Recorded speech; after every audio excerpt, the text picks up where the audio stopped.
Welcome to the deep dive. Today we're really cutting straight to it, tackling the structure behind the documentation for FSSC 22000 version 6, specifically for food manufacturing. Yeah, and it's a big one. I mean, calling it a shortcut might sound strange when you first see the sheer amount of material. It's huge, right? Over 260 editable templates. Exactly. Policies, procedures, checklists, risk assessments.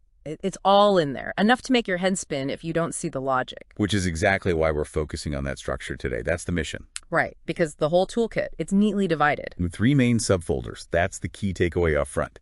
Each one maps to a specific part of the standard. Makes it much more manageable. But here's something for you, the listener, to think about as we go. With so many documents, how does this structure actually help avoid, getting things mixed up or duplicated? Good question. Okay, let's break down those 3 parts. Part 1 is all about ISO 22000. Yeah. That's right. Think of this as the foundation. It provides the core documentation, the high-level framework.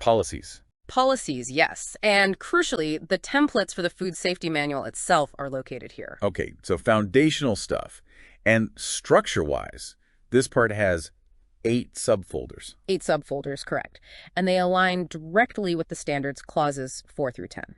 Clauses 4 to 10. So relatively concise compared to what's coming. It's setting the scene scope, responsibilities, planning. Precisely. It defines the what and who of the food safety management system, but then things get more detailed. Right, because that foundation needs operational muscle behind it. Which brings us to part 2. Exactly. Part 2 covers ISOTs 22000-1.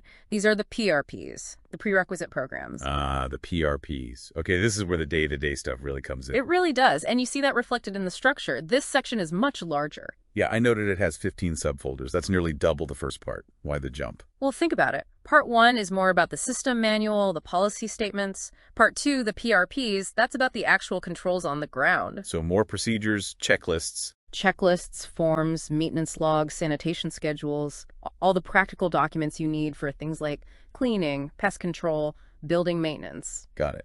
So 15 folders aligned with clauses 4 through 12 of that specific PRP standard, ISO 22000-1. It separates the doing documents from the planning document. You could put it that way, yeah. It keeps the operational procedures distinct. Okay, foundation done, operations covered. But FSSC 22000 isn't just ISO 22000 plus. There's more. And that's part 3. This handles the FSSC 22000 V6 additional requirements, the bits specific to the FSSC scheme itself. And this section is the most granular, isn't it? It is. It contains 17 subfolders. This is really the assurance layer, making sure you meet all those specific FSSC V6 points. 17 folders covering requirements. Let me check. 2.5.1 all the way through 2.5.18. That's the full range, yep. Everything from management of services to food defense, food fraud, even communication requirements.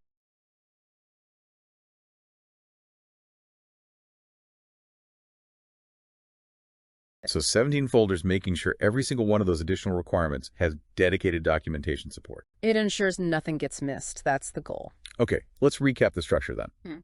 Part 1, ISO 22000 Foundation, 8 folders. Part 2, PRPs operational controls, 15 folders. Part 3, FSSC V6 additional requirements, 17 folders. 8, 15, 17. A clear roadmap aligned directly with the standards. It definitely demystifies that massive pile of 260 plus templates. Knowing it's broken down like that is a huge help. Absolutely. It provides a logical path through the documentation. So thinking about implementing this, that part 3, the additional requirements, seems quite intensive with 17 specific areas.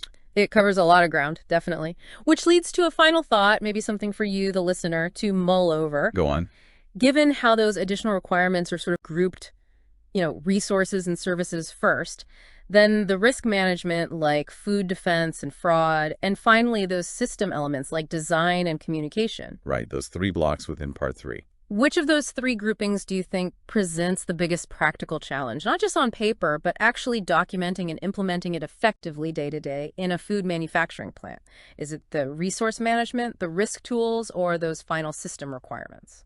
That's a really interesting question. Which part is the trickiest to get right in reality? Definitely something to consider as you start working with this structure.